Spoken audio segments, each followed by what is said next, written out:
फारच दुःखद घटना आहे। या घटनेच्या बाबतीत बोलत असताना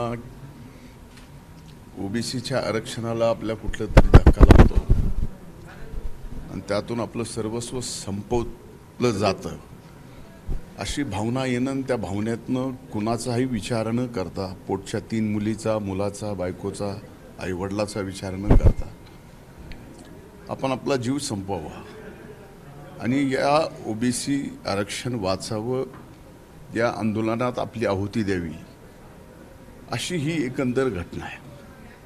माझी सर्वच ओबीसी आत्ता जे मराठा समाजाला आरक्षण मिळाले त्यांना सुद्धा असा आताताईपणा कुठल्याही तरुणांनी करू नये।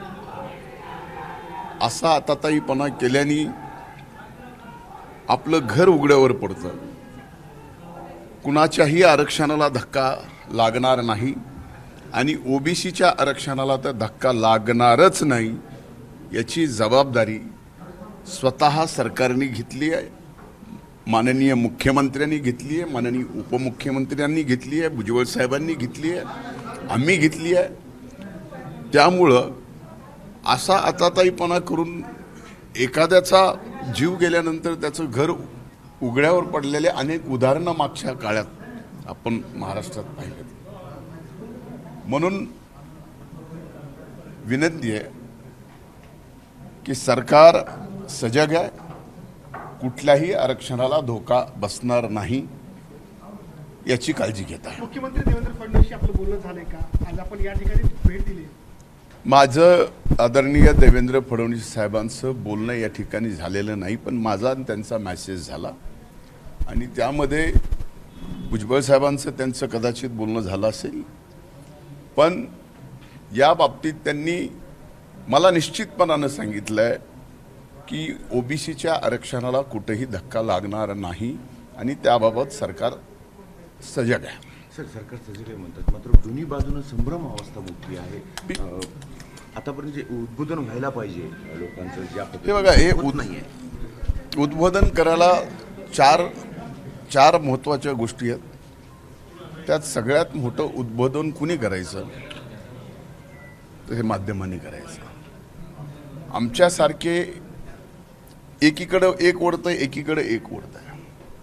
त्यामुळं पुरोगामी महाराष्ट्रामध्ये ज्या पद्धतीचं वातावरण या आरक्षणामुळं झालं, हे वातावरण कधी आम्ही स्वप्नात सुद्धा विचार केला नव्हता।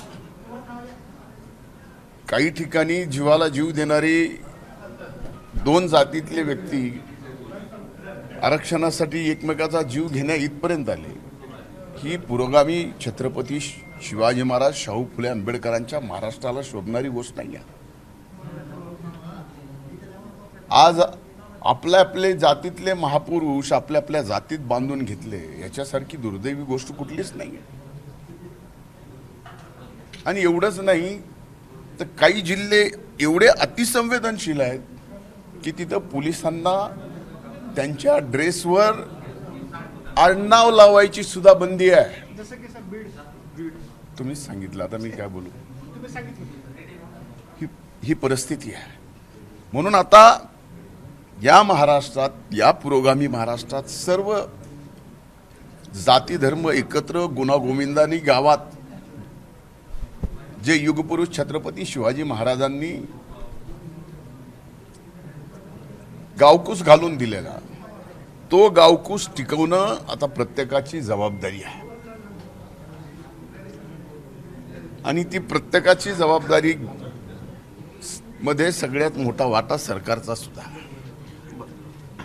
प्रत्येक नेत्यांची एक आचारसंहिता पाहिजे, पण स्टेटमेंट खूप तीव्र येत आहेत प्रत्येक नेत्यांची, त्याच्यामुळे असं नाही वाटत। एक लक्षात, यामध्ये मी 2.5 महिने माध्यमांशी बोललो नाही, त्यामुळं स्वाभाविकच आहे की मी बोललो नाही तर तुम्हाला प्रश्न कमी मिळतात, मी बोललो की तुम्हाला प्रश्न जास्त मिळतात।